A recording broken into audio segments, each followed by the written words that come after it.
Good afternoon, good morning, good evening. This is Andrew Turner, founder and host of the G&T Sessions podcast. And today we have an amazing guest, Mr. Mark Brown. Welcome, Mark. How are you? Hey, Andrew. I'm good. Thank you. How are you? Good to be here. Nice to see you for the third time or multiple times. Yeah, all virtually so far as well. Exactly. Yeah, hopefully we can go back to physical, high fives and things like that in the future. Yeah, definitely. So I know that we met originally through an online platform. Oh, people are wondering what that could be. Well, it's a thing called Matchmaker.fm. And our good friend, mutual friend, Mr. James Mulvaney, big shout out to the podcast posse of Manchester, who's the CEO and founder of podcast.co and radio.co. He brought us together because he built Matchmaker.fm. Yeah. I think then you found poor old me, Mr. Turner, Mr. G&T Sessions on that platform. Is that right?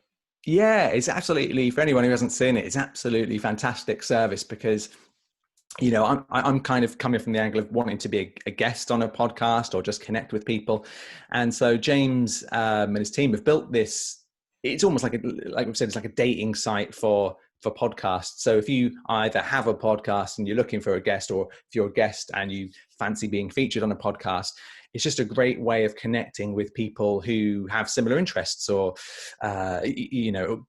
talking about the things that you do. So it's just an absolutely great platform. And for once, it's good to see a platform that's just super, super easy to use. You know, I think I set it up and I'd messaged you within about 10 minutes of being on there. And I think you replied the very next day. So it was brilliant. It does work. Yeah. It's always refreshing when it does work.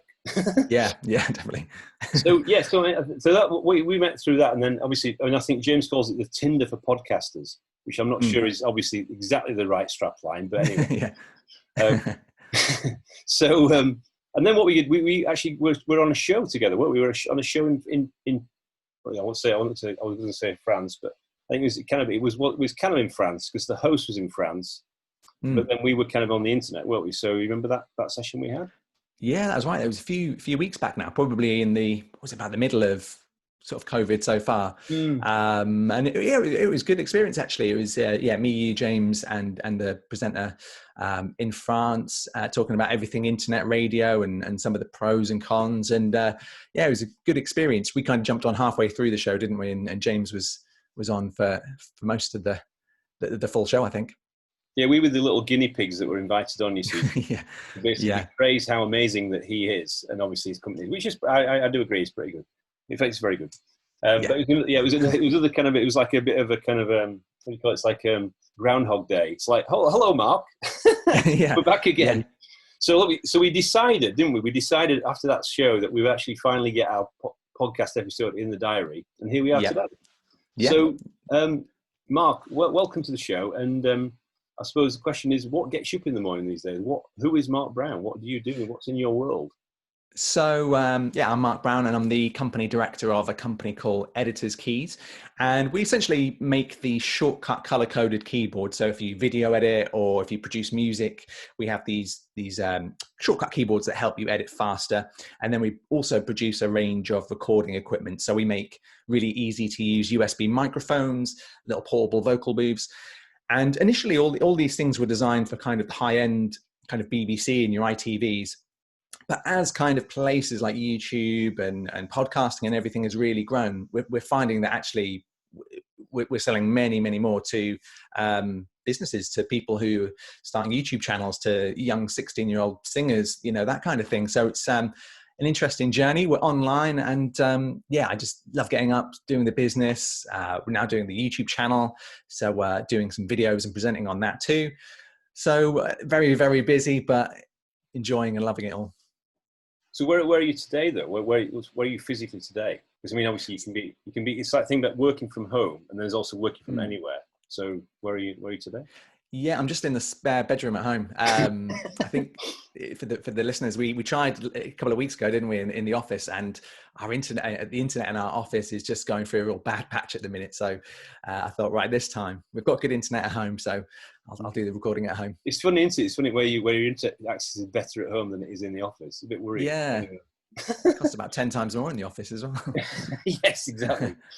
Yeah, so as you can see, I'm on the beach, because obviously, I'm living the dream of working from anywhere, you see. So, living the dream. But yeah, who knows what could happen in the future. Is that Blackpool or? Is it? Well, kind of. It's a bit, you go to Blackpool, turn left a bit, then down a bit. Right. Quite a lot south actually from Blackpool. So yes, so it sounds like you kind of involved in the kind of I suppose if you think about the explosion of YouTube and all this kind of being a media company yourself and all that kind of good stuff. It sounds like you're kind of supporting that kind of growth. Is that if you talk about the G&T is about growth and technology or growth and tech with gifted and talented people.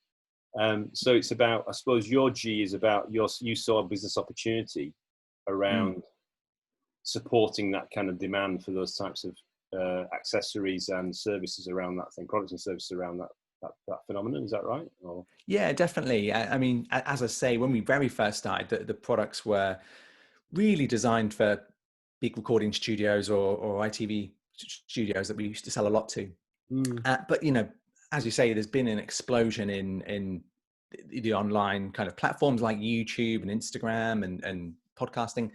And coupled with that, the gear has just got so much cheaper. I think when I started EditorsKeys, if you wanted to have a proper Avid media composer system, they were around about £25,000. They're real expensive. Really? Oh wow! Yeah, really, really expensive. And you could just about get Premiere. What brand would that be then for 25K? So it's a company called Avid, and they I think I might be wrong here, but I'm pretty sure they invented kind of computer video editing before it was all done tape to tape. So they kind of had a lot of patents and things originally. And then as time went on, programs like Adobe Premiere came out and Final Cut. And I mean, that was still within my time, but even then, Adobe was, I think it was between £500 and £1,000.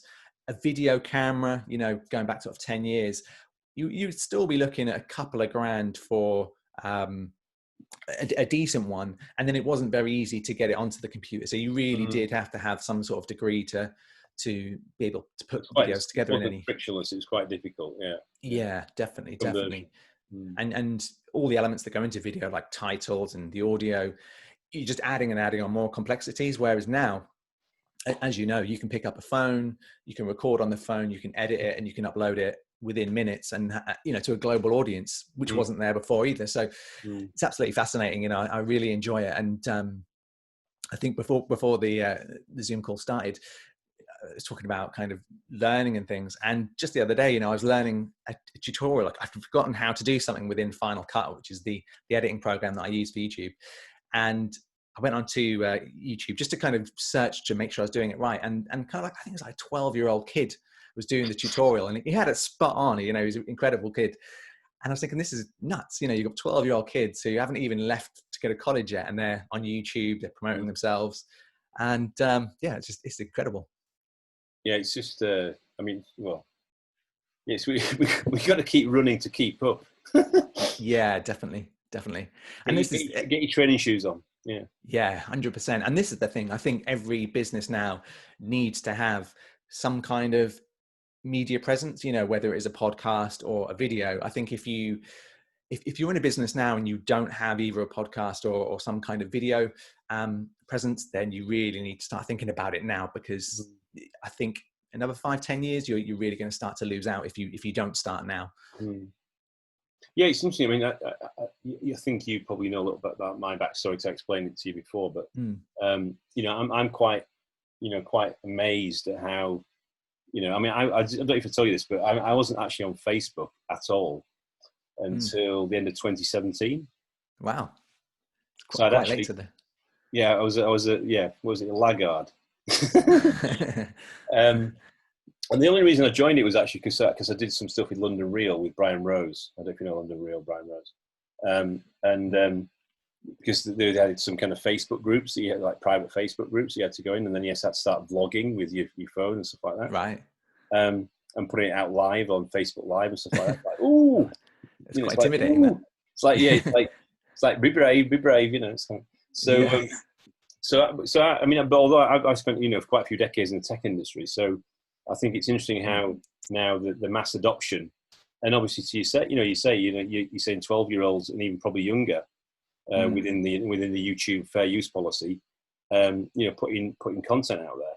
So it's amazing how that can enable a new careers for people. Obviously, some people just go straight from, I suppose, education straight into being a career as being a TikTok dancer or whatever. It's all this kind of thing that's happening.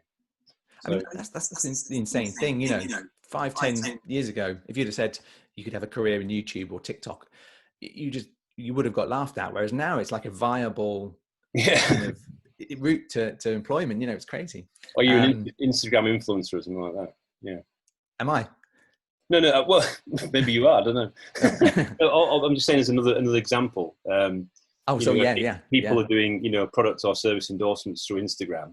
I mean, for my, I've had a few approaches of actually being an influencer through stuff I'm doing the G&T sessions for different things. I'm still looking at a few of them, but yeah, watch your space. Yeah, definitely go for it.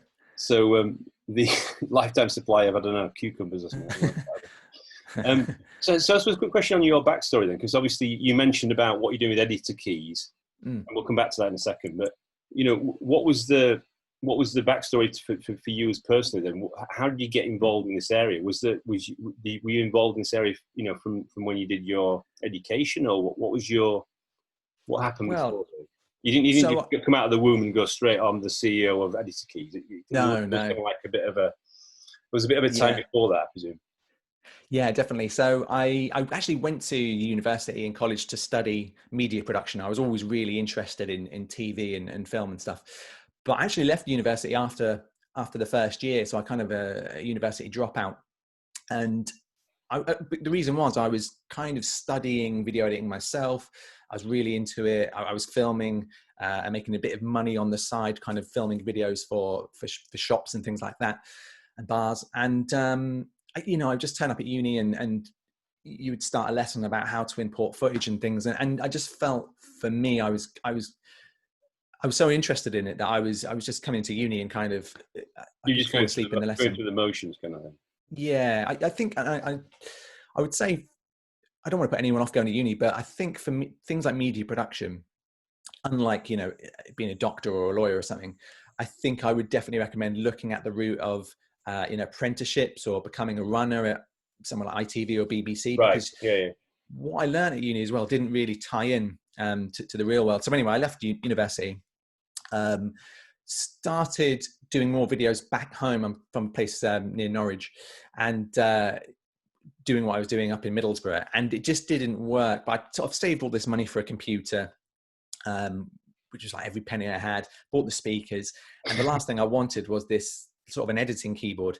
And at the time, they were like £300 to £400. They were really expensive bits of kit. And I thought, there's got to be some way you can convert your own keyboard, because they are essentially just normal keyboards with the shortcuts on top. And there wasn't. So me and a friend decided to kind of like an overlay on a keyboard, isn't it? Yeah, exactly that. Yeah. So me and a friend got together and we designed a kind of a plastic. The first one was actually a sticker set, but made out of very thin layers of plastic. So we designed. Blue Peter too much. Sorry. You remember Blue Peter? Remember that? Yeah. When you stick maybe it started from there. Yeah. It's kind of a little bit like what it was like. It was like a little football sticker pack, and you would sort of put them all on. So I think we started the business with like £100. Got the first lot done. They looked great.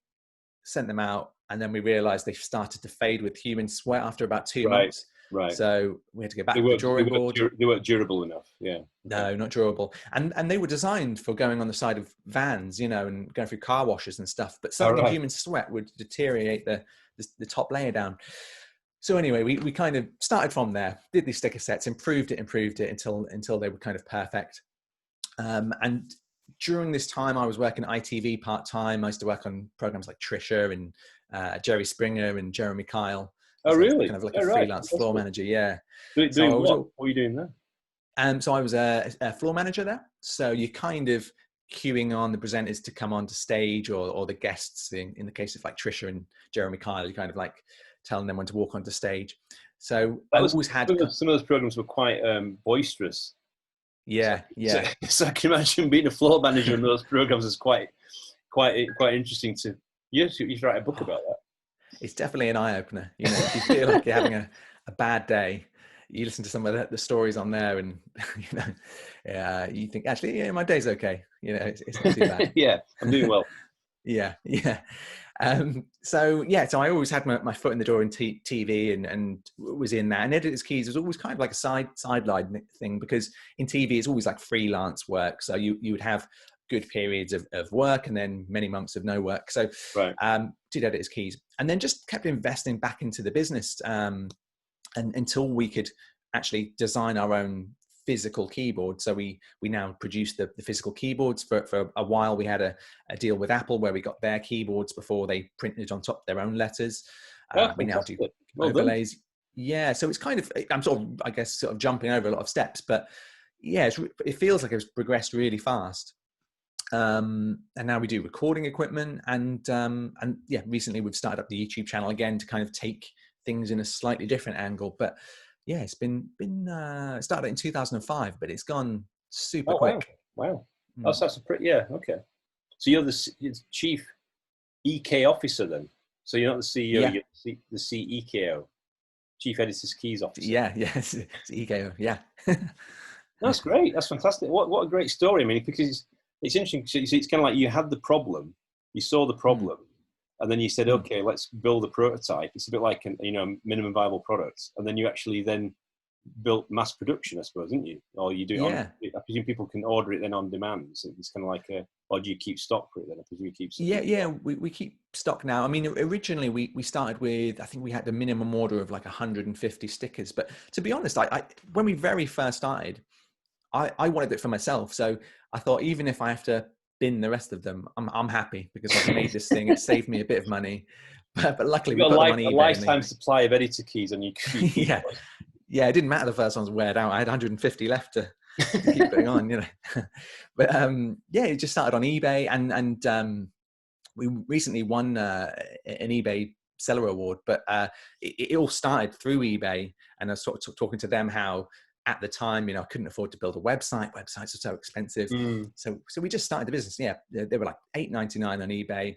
Every penny we got in, we just kind of reinvested back into the business and went from there, really. And what volume would you think you sold in the last 15 years then? Because it's obviously 15th year anniversary this year. Yeah, so I mean, the sticker sets we stopped after about 3 or 4 years. I'd say physical actual keyboards. It must be 250,000 keyboards and probably 500,000 overlays, I would say. Wow. I guess. Yeah, quite. I mean, it's not a mass market product. That's the problem. It is a bit of a niche product. You know, if you went to a room of 100 people and said, how many people need one of these editing keyboards for Final Cut, you might be lucky to see half a hand go up and back down again. But that's going to increase. If you think about what you said a bit earlier about the younger generation, the Jackie Taylor, who came on my podcast a while ago, she was talking about the different generation, Generation X, Generation Y, Generation Z. And then we're about to Generation Alpha now. I don't know if you know, which is 6 to 16. My two sons are in, which is an interesting little discussion.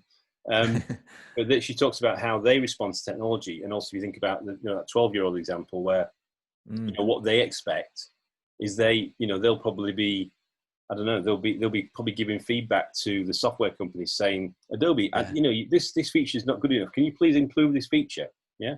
Because they're so going to be so advanced, they'll be on community forums saying, Adobe, please fix this problem. Because they'll be experts. Oh, definitely. And I think sort of certain industries, it's a bit like what you saw with web development maybe 10 years ago. No one did it. Sorry, not web development. Sort of game development and becoming a developer. No one did it, and then it became slightly more commoditized as every young kid wanted to do that. And I think video is going to be the same. I think video will get to a point where it won't be like this little niche thing that some people do. It will become like word processing, Yeah. That 50 years ago, no one did it. It's foundational. Everyone can word process. Yeah, foundational. Yeah, 100%. Because I think you will need to, even if it's basic stuff like talking to your grandparents on FaceTime. I know you don't need to edit, but you will have some sort of knowledge of cameras and the next step to editing and uploading to YouTube, it just gets easier and easier. And that's, I mean, going back to talking about business, I think that's why it is so important now, because there really is no excuse anymore. You know, you literally have most people have a 4K kind of camera, you know, in their iPhone. You can hit record and you can upload, even if you don't want to edit it, you can upload it. And, you know, there's like no excuse anymore not to be producing content of some kind, audio or video. Yeah, I mean, because the thing is, you know, like for example, the kind of the phenomenon with Zoom, like we're on Zoom to now, and the kind of stats where it's gone from, you know, like like this, from a use point of view. There's so Harry Moseley, who's the global CIO at Zoom. I was on messaging with him the other day, and I'm trying to get him to come on the GT Sessions podcast to talk about, you know, how his, you know, how's he kept cope with the growth of Zoom, because it's just been, you know, mental. I mean, if you look at the stats, and things like TikTok and all these different specific platforms where, you know, it's good to talk. It's a bit like that Maureen Lipman advert. It's good to talk, you know, the BT advert.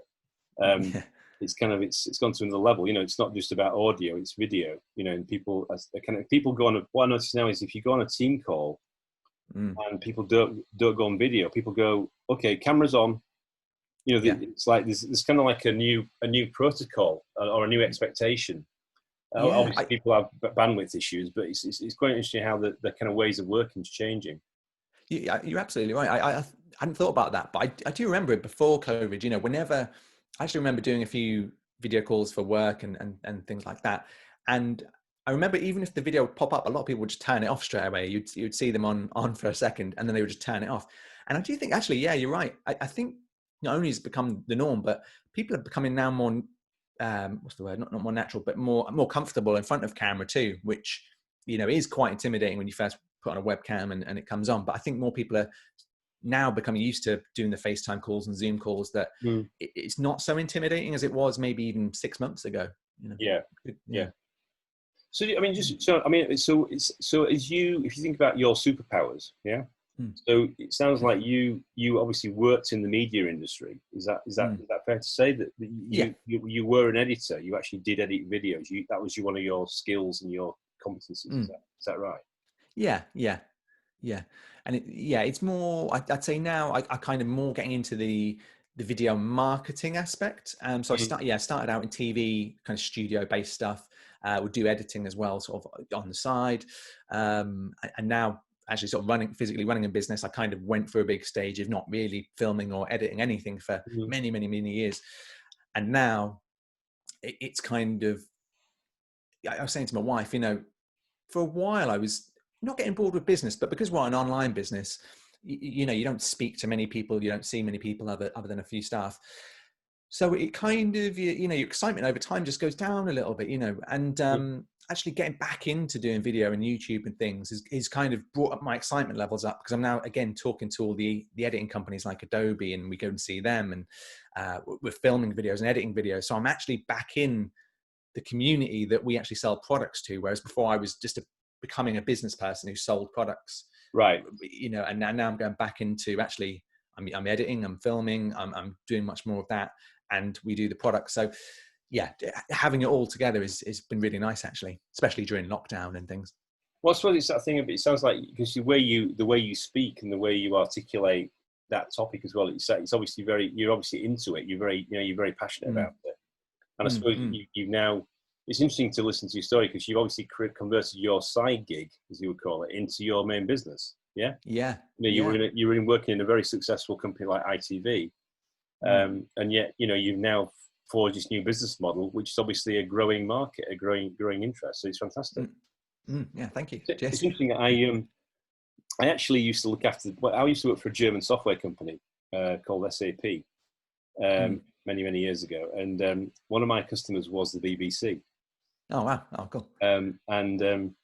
All I can say is I had some amazingly crazy times when I was looking after the BBC, because I remember we were putting in kind of finance systems and procurement systems and trying to get. So John Smith was the CFO, the Chief Financial Officer. He's now, I think he might, I don't think he's still involved. He went to become CEO of BBC Worldwide, you know, the distribution arm. Oh yeah. And we were trying to get it's obviously all the taxpayers' money going into the license fee, etc., etc. The whole premise of it was to basically create this thing called media accounting services to basically get some more control over the processes within BBC. But if you've obviously worked in a creative place like ITV, BBC, you can just imagine what that was like. Yeah, So we had some incredibly fascinating stories where producers we'd be in White City, or we'd be in some of the studios around London or elsewhere. And they would go on stage and they would explain why, from the producer point of view, why we had to change. And I won't go through the stories now, but they were absolutely illuminating. And, then obviously then we had a few presenters which would do a they actually recorded a video with John, one of the very famous BBC presenters, to explain to like the kind of all the people in the business, or in BBC, BBC resources, etc., why we must change. Because my only story I'll share with you is that when we ran a kind of who buys things at BBC, right? Probably had over 100 people who were not all in procurement in the audience in a training session, and 99% of them all put their hand up. Really? So I go, okay, how does this work out? So you're not all in purchasing, you're not all in procurement, but why are you all buying stuff? Oh, just do that. I go, okay. So it's quite entertaining, to say the least. Yeah. So I can appreciate it, but it's very interesting. My only claim to fame on that was there's some very, very good software developers that were working in the core team in Waldorf, which is just near Heidelberg in Germany. When they found out that I was looking after BBC, because I had some good relationships with the guys in Germany, because that's where head office was, they literally came over. They flew over to Germany to work on this special project. And the guys in the UK could not believe it. Said, how did you get these guys? These guys are rock stars from Germany. They're like the core developers that have been there so long. And he said, because it's the BBC. Everybody wants to work at the BBC. Yeah, it was really cool. It holds so much weight, didn't it? Well, yeah, I mean, so even the guys, they were German guys, and they were saying, look, there's so much kudos with the BBC. We want to work on that project. They were actually core development guys. They're not supposed to be on a particular project. They're supposed to work in the office. They went, no, Andrew, we'll come and help you. We'll come and help you. So you were actually based in that? Were you actually based it sort of inside the BBC when you were there? So there's obviously different offices like around Shepherd's Bush and White City and stuff like that. I was basically we would go down around to different offices because there was a big program of work we were working on with some big players, kind of accounting firms, stuff like that. But it was I'll never forget it. It was just there's some of the stories I could probably spend an hour and a half just talking about, 2 hours talking about BBC stories. So you probably got the same thing in ITV. So, the good days.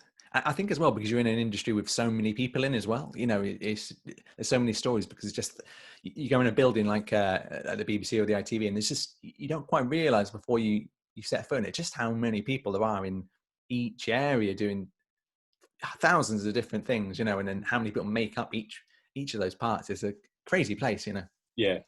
Where was the ITV place where you worked, in Manchester or something, or was it? So the first one I started off, it was in Angular Square in Norwich, and then the second, it kind of moved down to London at South Bank, and then when I moved to Manchester, it was Key Street in Manchester, but it's now actually moved to a brand new place called Media City, where BBC and ITV are all together. Really nice sort of new development for kind of TV and media kind of stuff. So I've been there. It's good. It's because it's where this film Question of Sport and a few other kind of the football programs don't they, as well. So there's a few programs that are kind of home there, I think, and to try and make it less London, more regional. Definitely Close to the people. Yeah. So I suppose in terms of your G&T, I mean, obviously in terms of one of the things I talked about is this concept of peaks and valleys, right? It was interesting that I was watching. I was watching the One Show. I don't watch the One Show anymore, but I was watching the One Show last night. And Katy Perry, the famous pop singer, she's just about to give birth to Orlando Bloom's baby.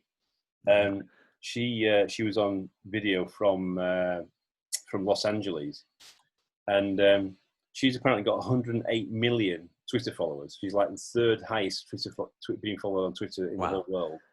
Wow. And she said, "Oh yeah, there's always those peaks and valleys. And I said, has she been watching my podcasts? Katy Perry is obviously subscribed to my podcast. There you go. Yeah. Hello, Katy. Yeah, peaks and valleys. So one of the things I would describe it as, always people have these highs, then they have these things that are maybe not work out as planned. So what would you like to share with the audience? Is there any kind of stories that you think would be useful to share about that? What have you learned, and what did you learn from those peaks and valleys? Yeah, I think, there's been many. I think sort of the sort of initial valley, when I started the business, I started with a close friend of mine, and we kind of went our separate ways. So the first valley was kind of very early on, where we'd kind of been in the business for 3 or 4 years. And, luckily we're still very good friends now, but at that period we had big fallings out. We both wanted to take the business in different ways. We kind of both thought the other person didn't work hard enough on it. So it's very, very tough, I think, if you're starting a business with a friend. So I think sort of that was definitely probably the first big valley that I hit, and you kind of learn a lot from that and what you would do in the future. In terms of sort of some of the peaks, we've had some really great ones. I mean, one of the very first, again, from the very start of things, the very first peak, one of our very first orders was one of the sticker sets, and it went to NASA. And I just remember like, wow, we just created this sticker set a few months back, and NASA are buying them. And it was like this big peak. We have takeoff. Houston. Yeah. Houston. EditorsKeys delivery coming in. I sort of, it probably went to someone's apartment in, outside of Florida, but I was, thinking it was sort of in a spaceship somewhere. But yeah, we've had some good, I mean, you could do a video here. Our product is actually gone to Mars. It's on the way. It's been to the moon. Yeah, we'll have to see if we can get a little sneak peek of a shuttle and just pretend it's in there. But yeah, I mean, we've had sort of things like that were very early on, sort of nice little peaks. But we've, since then we've won the eBay Innovation Seller of the Year award. We won that last year. So we're actually on an eBay TV advert at the moment that's going around. As I say, sort of working in BBC and ITV first, and then now we're kind of their preferred supplier for all of the keyboards. So in any of the edit suites in BBC or ITV, you got the endorsement then from that point of view. Yeah, definitely. So it's kind of been great, and it's been really nice to see, because obviously growing up wanting to work for BBC and ITV, and now kind of knowing that if you go inside any edit suite, one of our keyboards is there, and that helps edit some of the programs we watch. It gives you a real nice buzz. It's a really nice sort of peak. Yeah, because what you're doing is you're helping people become more productive in their work, in where you used to work, isn't it? So it's kind of a giving back kind of thing to a certain extent. Yeah, definitely. And I think for me, the BBC and ITV are kind of the level of, it's like the success level for our industry, and knowing they use it kind of gives you that pat on the back. You think, actually, maybe we are doing something right, which, I think a lot of business people, when you start out, you're always self-doubting, and you're always kind of thinking, are you doing the right thing, and is this worth pursuing? So having those kind of clients sort of makes you think, actually we're doing pretty well, and it's going good. And then more recently, a bit of validation for you, isn't it, I suppose? Right, so there's a lot of validation, because you can, when you chart your course, after you come out of a large company and you say, my mission is to do X and Y and Z, because I can see an opportunity. Then it's actually, you've got to kind of have the, I suppose, the drive, and the discipline to keep going, and to deal with the kind of the winds that are coming towards you, and obviously the winds that are behind you, to push you forward. So yeah, definitely, and that still continues. I mean, I guess like a lot of business people, I do have a lot of self-doubt when it comes to new things. I always love, I'm entrepreneurial, I think, by nature, but I love trying new business things and trying new things out, but I still have that huge amount of self-doubt on the side. And so even when we've sort of recreated the YouTube channel sort of just about a year and a half ago, just even doing that, it doesn't feel natural just sitting in an office sort of in front of a camera putting out videos, but I've again been really enjoying that. And I think we've been doing it now for about a year. We've got about 35,000 subscribers. I think it's over 2 or 3 million views. So it's kind of like nice that we're doing. That's on your YouTube channel. Enjoying. YouTube channel. 35,000 subscribers. Yeah, in about a year and a half. We set up the channel in 2008, and I kind of just left it there. I put a couple of ads up, and about a year and a half ago, I said, right, we're going to restart this again, but we're going to do it the right way. We're going to give value out. It's not There will be the odd ad or product video out there, but I'd say 95% of our videos are not about the business, and they're not about product placement. Product. Yeah. I mean, we have the odd video where they're in there, but generally it will be teaching you how to do something in Final Cut, or how to edit a video, or even how to use your iPhone to film better and stuff like that. And it's worked really, really well. I mean, we get great feedback on it, but also when sort of just check just to make sure I was right. And I think about 72% of all of our traffic now comes from YouTube. So even though we're not selling and we're not heavily promoting, you become a destination. You become a destination. Well, I mean, this is what you say about YouTube. It's the second largest search engine in the world, isn't it? But behind Google search. So, it's not shabby. There's quite a lot of people, going on there. And the amount of, if you watch it, the trending part of it, and the amount of content that's uploaded it's a mental number. The amount of per minute, the amount of gigabytes or terabytes that are uploaded into YouTube. It's just mind blowing. It's insane. I mean, I'm part of a YouTube group in London, YouTubers, and it's fascinating. The diversity of people that are in that group is quite staggering. And you learn some really good stuff from people. But there's some people there that have got millions and millions of followers, and then some people that are just starting off. So it's the range of experience is amazing. In the same room, they're all everybody's sharing their experiences and sharing their tips and tricks and hacks and stuff like that. So it's really good.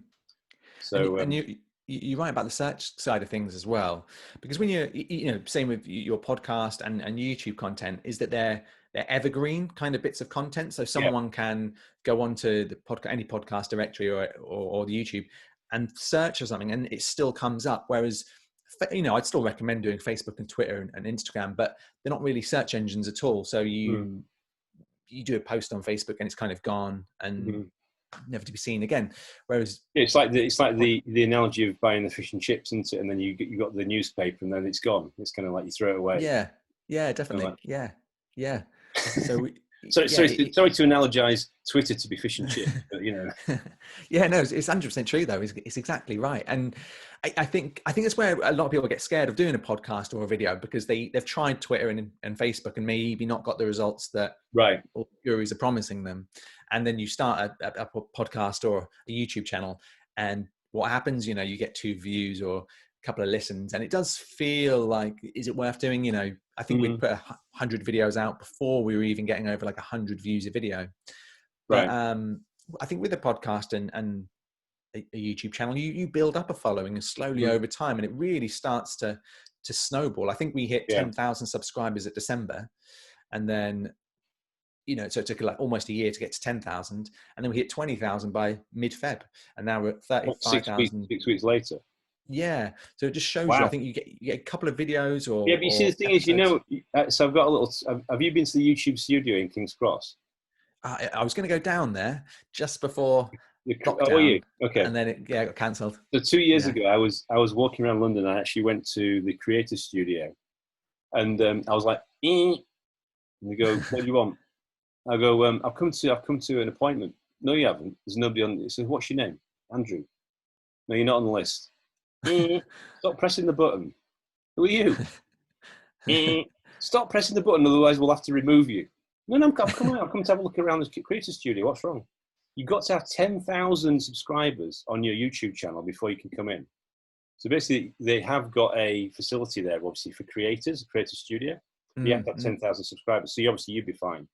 I'm kind of quite. I've got a little way to go yet, but then the funny thing is, one of my very good friends, Richard, he actually works for Google. He runs Android for kind of South America and EMEA. And so I went to see him about 3 weeks later, and actually had coffee and lunch with him in Google's headquarters in London. And I went past the security guy and I said, "Hello, how are you?" So just to make the point, you didn't let me in, but then I got in with Richard. So it's but it's interesting because they've got a full studio there, audio, video. It's amazing. It's like a like a Battlestar Galactica. Yeah, I'm looking forward to seeing that, because I think James again from podcast.com mentioned that, and I'm not sure if he's been down or not, but I never heard about it. I never knew about it, and they don't, as far as I'm aware, kind of let you know about it either. Even when we went over 10,000. Yeah, it's the back of the Google facility, and They've actually got Gibson guitars in there. So they've even got like a Gibson SG Really? and all these different guitars in there, like different Gibson hanging on the wall. I don't know if you can actually play them, but maybe in the future. So it just shows how things can change. I mean, I suppose this links to the kind of next kind of area we're going to talk about, was about the T. Yeah, I mean, you've obviously weaved that into the discussion you've said before, but I mean, how did you get involved in tech? I mean, how did you get to know what to do with that? Is that something you just had a natural skill for, or is it something you just fell into, or is it just something you taught yourself, or did somebody teach you? How did you pick up these skills? Yeah, I was always interested in it. I think I had just starting back in the day from having like a cassette recorder, recording the radio, on a cassette and trying to cut out the C90 and the C90. ads. Yeah. And I think it started from there. And I was always a bit geeky about technology. I got mini disc players and you could edit on there a little bit. So I was always very, very interested in audio and video. And I was much more interested in audio originally. I kind of would go and there was a recording studio in Norwich, and I just used to ask if I could just sit in and watch them kind of record bands and things. And I was just fascinated by all the kind of mixing desks and microphones and things. So it's kind of, I guess, more of a natural progression, just being interested in reading about it. And as I say, developing the products came from working with quite a few different suppliers and kind of learning that way. I mean, luckily, a keyboard's a fairly simple product, but you've still got to work on, in terms of ours, like the backlighting and stuff like that. So it disperses properly because you're lighting the whole key rather than just kind of a little laser edge. Has to work in certain environments. It can't mix with the colors on screen for color correction purposes. Right. So it's really just stuff that I've learned step by step, over the way. And then again, in terms of YouTube, it's just kind of self-learning, but just through interest. I'm really, really interested in all the editing software. So when someone says, can you teach me how to use Premiere? I'm more of like, I don't just stick to one editor. I'll kind of use Final Cut for a bit, and then Adobe Premiere, and then there's one called LumaFusion for iPad. So I just love playing around with each program, seeing what's new, kind of learning what's in there, and then sort of shouting about it and telling everyone else. So is that where you edit video and audio? Is that what you're doing as well when you're doing that? Or yeah, video and audio. So I tend to use my personal one of preference that I use a lot, just because it's on the Mac, is Final Cut Pro. So you can do all your video, all your audio in there. But essentially ones like LumaFusion and Adobe Premiere they all work kind of the same. The layout's a bit different, but if you can learn one, you could probably work out how to use the rest. You have to pay money for Final Cut, don't you? Is that right? Yeah, it's about £200 or £300 last time I looked, and then Adobe's is a subscription based. I think it's about £10 a month. But I'd say, if you're starting out in video for the first time, because a lot of people on the channel say, what should I buy, Final Cut or Premiere? I would just use, if you've got a Mac, there's something called iMovie, which is free and it's already installed on your Mac. Really, really good. And for Windows, you've got, there used to be something called Movie Maker, which I don't think they make anymore, but there's something called Video Pad, which is quite easy. There's something called Filmora, which is a very cheap program. It's about £40 to £50. And then there's, if you want kind of a high-end bit of software, there's a piece of software called DaVinci Resolve, which you can get free for Mac and PC. And Blackmagic, kind of like a camera company, so they've released this broadcast grade bit of software, it's actually used to make films, and you can just download it now for free and play around with it. It is much more complicated than iMovie, right? But I think if you're getting started, I think something like iMovie is just fantastic. You can get your footage in there from your phone. You can just chop it up. There's titles already made in there, so you don't have to be a graphic designer, and then you can export them. So yeah, really, really nice bits of software. But yes, going off a tangent there, but that is kind of, I got into the technology through just self-interest, really, No, I think that's really good. I mean, because for people that are listening, obviously there's some really good guidance there. Yeah. So maybe we should put some footnotes on this recording about some of those links that you recommend to people to look at. I think there's probably some, because people are, I'm still trying to work out what I do. I just publish raw content on YouTube and on the obviously audio platform. So this podcast was only on YouTube until this year, actually. And then I started to distribute it on audio. And, I suppose that, how you actually you know, the thing is that the great thing is about recording the content, and then actually you can then start to improve it and polish it, and you know, make it like a Hollywood movie ultimately. Well, hey, so definitely, you know. And you can repurpose. What I like as well, you can repurpose content, so you can, you know, I know a lot of people say, well, I haven't got a lot of time to make kind of an Instagram things and Facebook posts and YouTube. What you can do is, if you're recording the podcast and the video now, you can just chuck that into iMovie and just, you know, take out maybe like the best couple of quotes from the video, and then export just a 30-second clip, repurpose that content, and then put that on Instagram, put it on Twitter. And it kind of actually saves you a lot of time sometimes when you get into the editing, because you can just keep reusing same bits of content, or even make a video of the 10 best guests you've had, and kind of slice them all together. So there are some really cool things you can do. You can't do that, Mark. You can't do that. You can't do the 10 best. Every guest is the best. Every guest, just one big. Yeah, it's one big, you know, 200-hour episode. No, it's interesting because Gary Vaynerchuk, you know, Gary V, he's obviously quite a big advocate of, you know, 1 hour of content can become, you know, I don't know, 20 or 30 different snippets, depending on what the conversation was and what the interaction was. So, it's I agree completely. It's a fascinating, it's a good skill. It's an art. Yeah, it's a real art. I think you built up a superpower there, definitely. Yeah, I'll send you the cape and the pants straps out you later. Cheers. I'll look out for them. Super Mark. So in terms of your, you know, what you believe is, you know, kind of dreams for your business. I mean, it sounds like you've done some really interesting growth already. But what would you say? Could you see? I mean, you know, you said you've gone from like 10,000 subscribers to 35,000 in about half a year. I mean, you know, what is are you seeing that kind of growth? Because that's like 350% growth kind of thing. Is it roughly? I don't know. It's not. It's better than 100% anyway. So, are you seeing that type of opportunity going forward? What's, you know, how's that fit with your dreams of your business, really? Yeah, it's definitely something I want to do with the business, because if I can be honest, one problem we have with EditorsKeys is that in terms of the business model, is that we sell you a keyboard. It works great. You know, it doesn't really let you down. So there's not much else to sell you, you know, really. You know, we've got some mics and things.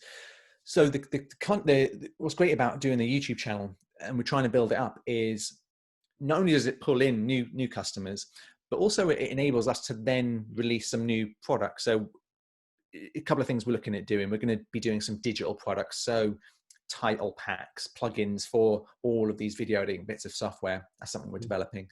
But also then using the YouTube platform, so we can kind of be that go-to place. So if you are getting into editing for the first time, or if you are looking to promote your business with video, we should have a ton of content that you go to show you how to set up the camera, how to edit the footage, how to put it online, and how to kind of make it rank within Google, all that kind of stuff, so that we can, over time, just monetize the channel a bit more too. You know, it's already sort of making a little bit of money through places like AdSense that people may have heard of. But essentially, we want to make it much more of, I would say at the minute we're putting up bits of everything, which is good, but we want to make it much more structured as we go forward. So you've got entire playlists that are all about how to use Sony cameras, and then another playlist, how to make a marketing video for your business. So we can kind of be that go-to place for video and marketing.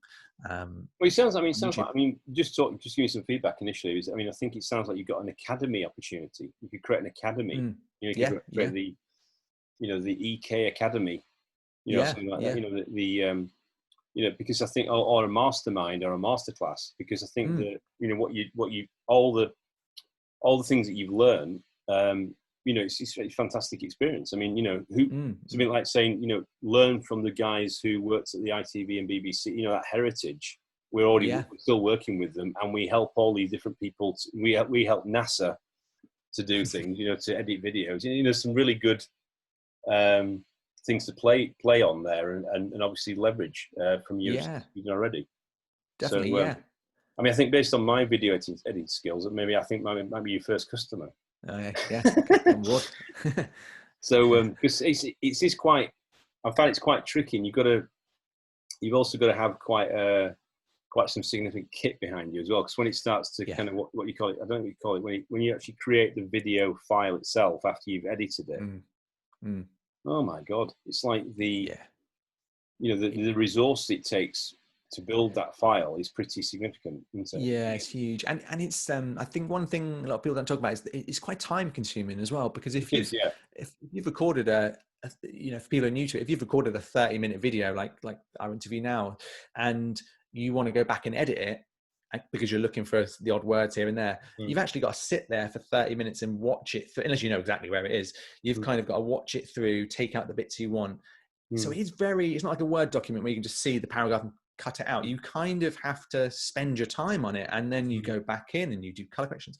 So I would say with video, one of the probably more frustrating elements of it, I think, if you're new, is not only is it, like you say, it's quite difficult to get your head around certain things. There's a lot of fancy little words and fancy little file names and things that they chuck in, but also it's quite time consuming. I mean, it's one of the reasons I have a full-time editor now, because you know, I love editing, and I've done most of the editing at home during COVID, but it's just so time consuming. You know, during that time I could write another 3 or 4 scripts, or we could be working on another video. But yeah, it's a little bit tricky. It's a little bit time consuming, and there's a few new words to learn. So yeah. Well, what I was asking you, final point about that was about transcription. So how do you deal with transcription? From, you know, you recorded a video, you need it's a reverse script effectively. How do you do that? There's have you any tips and tricks on that? Yeah, I've actually got for the iPhone. If you ever record like an Instagram story or a quick thing on your iPhone, I'll find out the name for you. I can just see if I can see it on my iPhone while we're talking. There's a really good app I got. I was speaking to the company when they first launched it. Let's see if we can see it in here, and it will transcribe live. So you can record a video, and as you talk, it transcribes live, and it's very, very accurate, to be honest. So I use that for mobile. So if I'm doing anything on the go, I'll tend to use that. And then what I do for YouTube is, once you've uploaded a video to YouTube, you'll notice it won't be on there straight away. But if you go to subtitles or captions, after about a day, you'll see that under English, it will say English automatic. And what you can do is click that automatic, and you'll see that Google has done its best to work out what you were saying. Now, probably on an average video, I would say about 80 to 90% of it is right.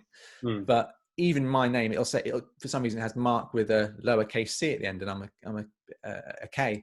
So you kind of need to click edit and just go in, watch it through, and just make little tiny edits. But once you've done that and saved that, you can then export that and then put that on your videos for LinkedIn and other channels too. So this app is called Mix Captions for iPhone. So you can either record live on your iPhone and it will do it as you're talking, or you can even upload a video within the app and then and it will automatically kind of type out what you've said. So you don't have to manually sit there and type it all out. It will kind of work it out. So it converts it from audio into written word, basically. Okay. Yeah, it's really good. So Mix Captions for iPhone, and then I use the built-in YouTube ones for. I'm going to be bringing you on in a few months again. You see, going, this is Mark giving the tips and tricks and hacks from. No, because Steve, you know, if you don't know, it's like you could search forever to try and find these things. That's the problem. So. Definitely, yeah, and they're all important things. You know, it's a good point you brought up the captions, because you know, people don't sometimes realize on different platforms, you know, if you go to YouTube, you're going to watch it with the sound on, but places like Facebook, I think it's something like 85% of people who scroll through Facebook and watch a video with the audio turned off. Right, it's automatically muted. So it's so important if you are thinking about doing video content for your business. When it comes to places like YouTube, you really do need to have those captions coming up, because people are just scrolling through, usually quite fast, and the audio is automatically off, so they won't play. And if you're on the bus, you're probably not going to, you're not going to be playing the audio out loud. You'll just be reading the subtitles or captions. So it's a good point, actually, the captions. Interesting. So in the context of you know, your personal journey, I know you talked about some of the things like, you know, you for example, you start off with a business partner and it didn't work out, because you know, the thing about being in a business partnership is like a marriage. So you know, it's this kind of, you know, interesting. So has those personal experiences, have they affected any of your businesses in the future, or have they affected your mindset or kind of how you do things now? I mean, if you know, what have you learned from it that's going to help you in the future, I suppose? I would 100% say I would never start a business with a friend unless I didn't have to be that involved with the business, because I think from experiences, I know quite a few people have started a business with friends, and I know a couple of it works fine and it's great, but I'd say majority it didn't work out. And I think it's because when you're friends, you go along, you have a great time, you're out drinking beers together, life is good. When you're in business, it starts off great, but inevitably you're going to hit some sort of humps in the road, and there's going to be problems, and you will often have a difference of opinion. And I think the difference is, if you have like an employee or you employ someone, you can kind of talk it through, and the other person, I think, knows it's not personal. I think sometimes when your friend is involved in the business, it always feels personal because you know each other inside out. So I would say be very careful if you are thinking of starting a business with a friend, to really think, do you need to? And I think as well, what I've seen in a lot of cases is people will start a business with a friend because they both have this nice idea. But if you didn't know this person, your friend, would you actually employ them as the best person to do that job? Some cases it's yes, but a lot of cases it's no. My business partner, he was very, very good, and as I say, we get along really great now. So we actually give each other business advice now. So I can step into his business for a day and I'll help him out. He comes to mine, helps me out. Critical coach kind of thing. Critical coach. Yeah, definitely. Yeah. Because now we're not offended by each other's sort of opinion. He can say that looks rubbish on the website, and I can say the same thing. And it's good. It's the feedback I want to hear. Whereas kind of like Wimbledon, 15-all, 30-15. Yeah, constantly back and forward. Yeah, definitely. So I'd just say be careful starting a business with a friend. It can be very tricky. Interesting. Yeah, no, thanks for sharing that. It's everybody learns, don't they? I think everybody's made judgment calls, you could call it. Yeah. So in terms of the tech side, and I suppose in the world you're in, obviously, because the media industry obviously is also pretty advanced in the tech side, and obviously as we're seeing, it's now becoming more available to the masses at a more affordable price. So I mean, if you were doing some predictions of what you could see in the future, so we're now in 2020. We're hoping that we're going to get to 2025 at least, or 2030. What's your thinking around that? What could you see that could happen, and what do you see as opportunities for your business or other people in the world? For that kind of technology, I do think, as I've mentioned before, I think if you are a business and you don't do any kind of sort of media aspect to your business, and again, sort of talking with Gary Vee, he'll talk about that a lot too.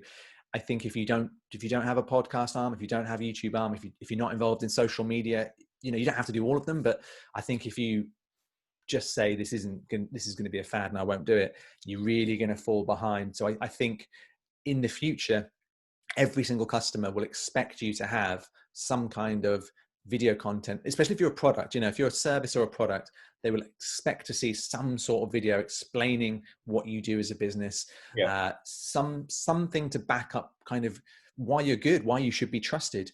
And it's okay at the minute if you are in business and the other businesses that you're in competition with don't have this, because you're all on a level playing field. But imagine if you're in a business and your 10 other competitors all now have businesses and podcasts and things, and you don't, you're definitely going to lose. So I think my prediction is that you really need to think about having a media arm to your business as it gets easier and easier, as the kids growing up just become more normalized with sort of media production in general. As they become your customers of the future, then their expectation of you operating like they expect increases, I presume, isn't it? Yeah, definitely. And you think of even like mobile consumption of podcasts, of video, of products, of purchasing. It's all going down the mobile route. I think when I looked at, I don't know the exact numbers, but I was looking at some stats of our website visitors, and I think 5 years ago it was something like 95% desktop, 5%, it was like 3% mobile.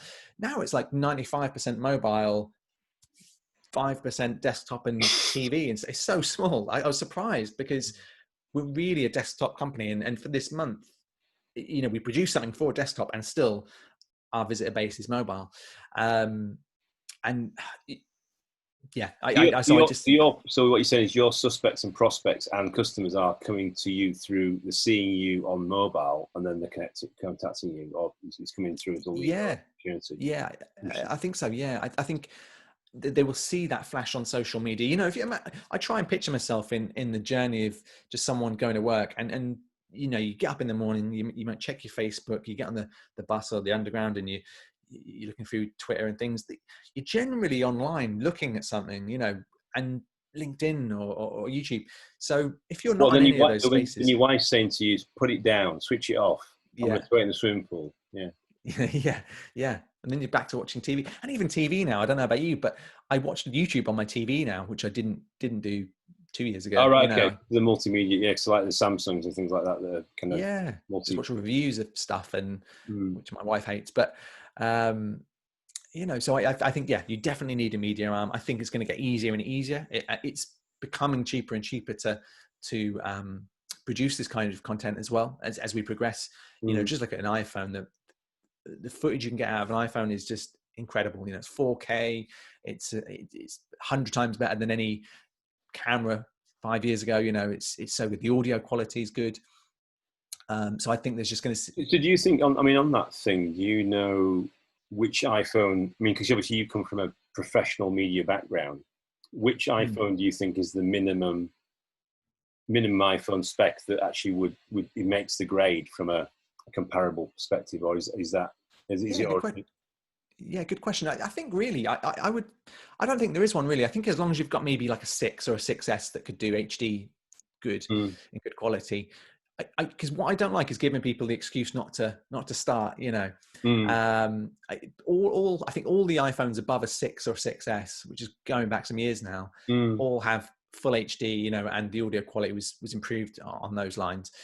So you could easily just turn that camera around. I'd always use the back-facing camera because it's higher quality than the front.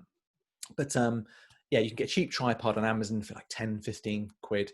Stick your iPhone in front of you, record some videos. You know, your first videos as well are going to be your worst by far. It's going to be the worst audio, the worst lighting. You know, I mean, I haven't got any lights on or anything in here. It looks terrible.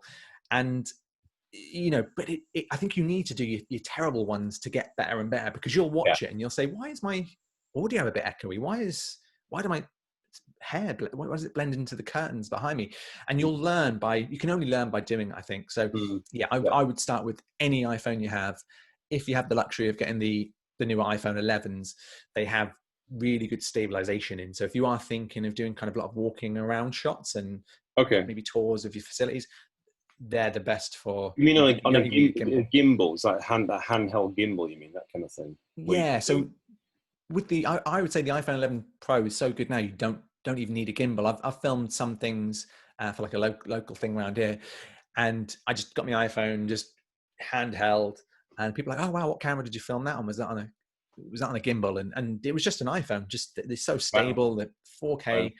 Obviously, I know a bit about editing and stuff, but it's incredible what you can get out of a phone these days. Yeah, I mean, I don't know if you remember, but I was lucky enough to have the opportunity to launch Tesco Telecoms 17 years ago, and I ran that for a while as COO, and that was when it was the Nokia 3310. Yeah, it was the Motorola Razr in pink. Pink was very, very popular in Tesco. Yeah, I remember that. And also the 6310i. I think I had a 6310i. I think. You know, so it's talk and text and Snake. And then I left that business in 2007 to go and work in Silicon Valley, and which was just around the time that actually the first iPhone launched. So you know, look at what's happened in the last 13 years in terms of the mobile industry, and I've done some work in Telefonica and EE and places like that, and obviously I've got quite a big network in the mobile industry. So there's always something happening in mobile and telecoms, and I think it's phenomenal how it's just shifted. You know, those stats are, you know, amazing, and it's amazing the power of that little thing that's in your hand. And when people find that they're lost it or they've misplaced it. They kind of like feel like their arms dropped off. It's quite amazing reaction. Yeah. So I'm still like you say, it wasn't that long ago that you were on 3310s and things. And so we're really at the early stage of it too. You know, it feels like it's been around for a long time and how can they get any better? But we're really just at the beginning as well. You know, it's going to get crazy, I think. Well, one of my friends from UAE, he's come back from Dubai, and he actually brought he came into London. I met him, and he actually had the folding Samsung phone. Oh yeah. So literally, it's like you can fold it in half, and you open it up, and it's like an iPad. It was a Samsung, but you actually literally you can't see the crease. I mean, it's just phenomenal. Yeah, it's like a folding screen.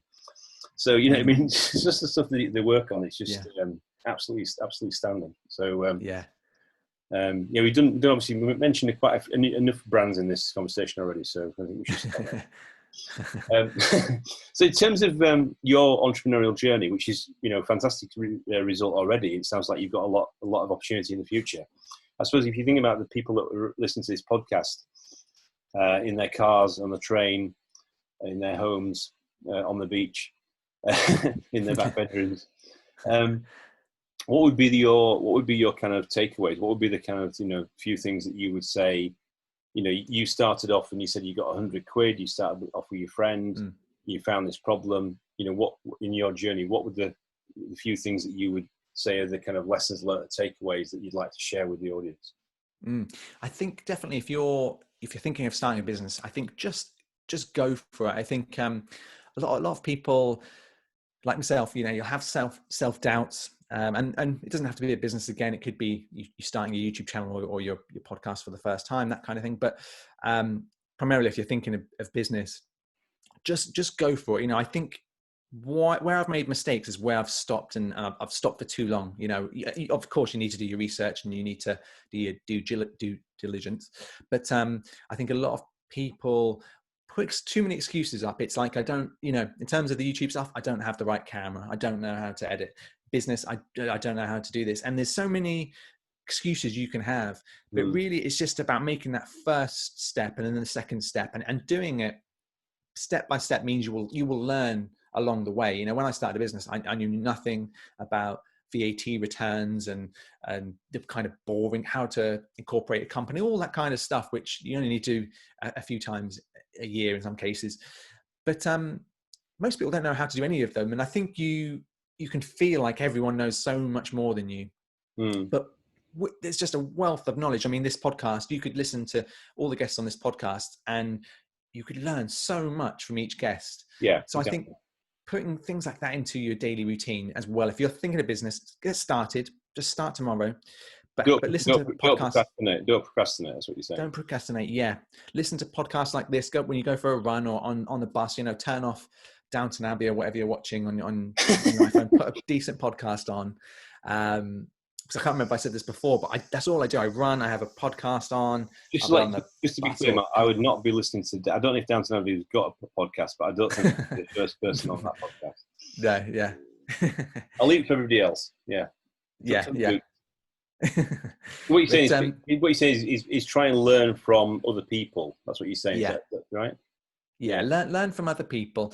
The great thing now is you can find, you can go onto the podcast directories, you can go into the YouTube, you can type in exactly what you want, and there will be results that will get you some part closer to where you want to be. Yeah. And what I love about podcasts, I think even more than YouTube, is that you're listening to a story like a conversation, and I think that's where you pull out the little golden nuggets of tips, because if you watch just a straight up tutorial and it's like how to go from this to this, they're good for certain things, but you sometimes miss the peaks and valleys, the little things that went wrong or went right. And I think they're really important to have a lot of the time. So yeah, don't procrastinate, get started on your business. Definitely think about the media arm of your business too. Even if you don't do it straight away, just practice, just press record. That's all you need to do. And then upload it, and good things will come. There's so many places to learn. So get started today. So no, that's amazing. Thank you for that advice. It's I didn't fully realize your background in what you've done actually. So it's really, really good to hear, and it's really good to hear that you made such a success of what you've done already, and I think it's got massive potential. So it's fantastic to listen to your story. So thank you for sharing it. Yeah, thank you very much. And so I suppose the final question for me, I suppose, is how, if people want to get hold of you, because it sounds like you shared a lot of tips and tricks and hacks and things like that, and obviously maybe you've got some things that maybe people might be interested in if they want to do some editing, podcasting even. How do they get hold of you? What's the best way of getting hold of you? Yeah, so our main site is EditorsKeys.com. If you want more content on kind of cameras and how to film, that kind of stuff, it's youtube.com/EditorsKeys. And then luckily we're at EditorsKeys on Instagram, on Twitter, and Facebook too. Okay. So nice and easy to find. Fantastic. Well, thank you very much. That was Mark Brown, streaming live from Manchester. Yeah. Yep. And that was the CEO of EditorsKeys, CEO and founder of EditorsKeys. And thanks for coming on the show, Joe. Thanks for coming on the show, Mark. Thank you, Andrew. We're rebranding you already, you see. Thanks for coming on the show, and have a wonderful day. Yeah, you too. Thanks very much. Cheers.